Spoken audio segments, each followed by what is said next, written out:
when we pray, we go to God and we ask Him.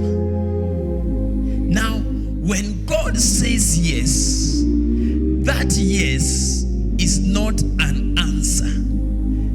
That yes is a law. When you come with a law from the King, everything must bow down to that law.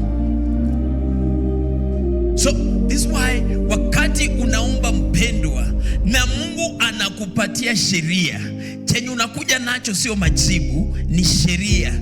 Kwa hivyo chochote chenye uta encounter lazima kitii hiyo sheria. That's why he told Isaac, I know it is a dry season, but because I have told you, I have given you a law, plant right now, you will get 100-fold.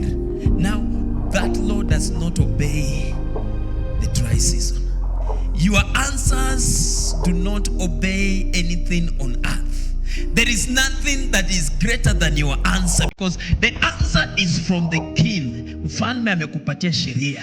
Kama kuna kitu chochote chenye kinazuia hiyo sheria, lazima kitatii. And when God releases the law into your hands, everything will have to be subject to that law.